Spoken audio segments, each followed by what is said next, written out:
Hello everyone, welcome back to another episode of Unlock English. I'm your host, Maddie. And today we're diving into a fantastic book by a legendary thinker, Stephen R. Covey.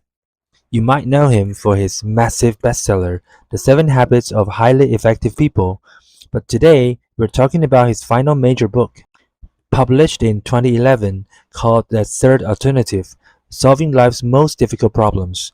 Before we start, let's look at today's title. What does alternative mean? An alternative is simply another choice, a different option. And in this book, Covey says that most of us are trapped in a bad habit. We think there are only two choices. Imagine you and a colleague are planning a project. The first alternative is my way. I think my idea is the best and I try to win. The second alternative is your way. I give up or you win and I feel unhappy. Now, what happens if we try to solve this conflict? Usually, people say, let's find a compromise. Let's learn this word, compromise. A compromise means both people give up a little bit of what they want so they can agree.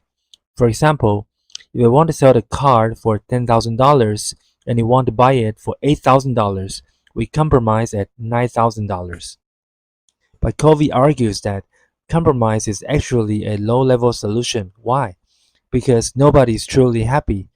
Both sides lose something. That is why we need the third alternative. The third alternative is not my way, and it is not your way.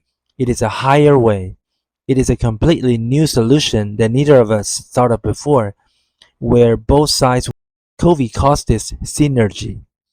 Let's pause on the word synergy. It comes from a Greek word meaning working together. In English, synergy happens when the combination of two things produces a result that is much greater than the sum of its parts. Think of it like a math equation where 1 plus 1 equals 10 or even 100. How do we reach this synergy? Covey says it requires 4 basic shifts in how we think, 4 paradigms. Paradigm is a formal word for a mental model or a way of looking at the world. Let's break down these 4 paradigms in simple English. To find a third alternative, we have to change how we see ourselves, how we see others, and how we talk. Paradigm 1, I see myself. The first step sounds simple, but it is actually quite deep. I see myself means stepping back and examining your own motives, biases, and cultural programming. Ask yourself, am I defending my idea just because of my pride? Am I seeing this situation clearly, or am I just angry? When you look inward, you stop acting like a victim and realize that you have the power to control your reactions. Paradigm 2, I see you. This is where many people struggle. When we are in a fight, we stop seeing the other person as a human being. Instead, we see them as an enemy, an obstacle, or a problem. It reminds us to look at the other person and see an individual with real feelings, real intelligence, and a unique story. Do not stereotype them based on their age, job, or nationality. When you respect the other person as an equal, the defensive walls start to fall down. Paradigm 3, I seek you out. Now we move to action. Instead of avoiding people who disagree with us, Covey says we should actively seek them out. Think about the phrase to seek out. It means to look for something and someone carefully. So, if a coworker says, I completely disagree with your plan, a regular person might get angry, but a third alternative thinker says, you see things differently. That is wonderful. I need to listen to you. This leads to what Covey calls his absolute favorite rule of communication. Seek first to understand, then to be understood. When you listen to someone who disagrees with you, you must practice empathic listening. This means you listen to understand their emotions and their needs, not just their words. You don't interrupt. You don't argue in your head while they are speaking. You just listen. And then you mirror it back. You can say, if I understand you correctly, you're worried about the budget because of XYZ, is that right?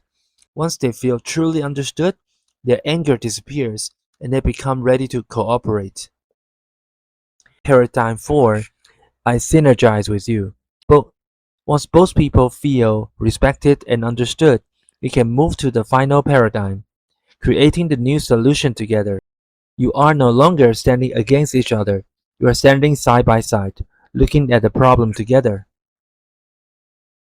So, how do we actually do this in real life? Covey gives us a simple, practical four-step process to move from a huge argument to a brilliant third alternative. Let's look at these steps as a sequence. 1. Ask the third alternative question. Step 1. You look at the other person and ask, are you willing to go for a solution that is better than what either of us has thought of yet? This simple question changes the energy of the room. It stops the fight and invites the other person to join you on a creative journey. 2. Define the criteria for success. Step 2. Before shouting out new ideas, you must agree on what a win looks like for both sides. Write down a list of requirements. What matters to you? What matters to them? A great outcome must satisfy both lists. 3. Create third alternatives. Step 3. This is the brainstorming phase. Now that you know the rules for success, you start experimenting. You throw out wild ideas, combine different thoughts, and prototype models. Because there is no judgment, creativity flows freely. 4. Arrive at synergy. Step 4. Suddenly, a breakthrough happens. You find a solution that satisfies all the criteria. You can feel it when you arrive here because the energy shifts from stressful to exciting. And both sides look at the plan and say, yes, this is exactly what we need. To show us that this isn't just nice poetry, Covey fills this book with incredible real world examples. He shows how this mindset works at home, at school, in businesses, and even in international courts. He shares a story about a principal at a high school for children of migrant workers. The school was struggling terribly with a graduation rate of only 30%. The parents blamed the teachers, and the teachers blamed the parents. It was a classic my way versus your way conflict. Instead of fighting or setting for a weak compromise, the principal used third alternative thinking. He brought teachers, parents, and students together. He listened deeply to the parents' challenges and the teachers' frustrations. Together, they created a brand new system of evening classes, community support, and flexible schedules. The result? The graduation rate shot up to 90%. That is the power of synergy. Nobody lost. Everybody won. The next time you find yourself in an argument with a friend, a partner, or boss, stop. Take a deep breath. Remember that you don't have to fight to win and you don't have to surrender. Just look at them and ask, can we find a third way that makes us both happy? Thank you so much for listening to the episode today. Keep looking for those third alternatives, and we'll see you in the next episode. Bye bye.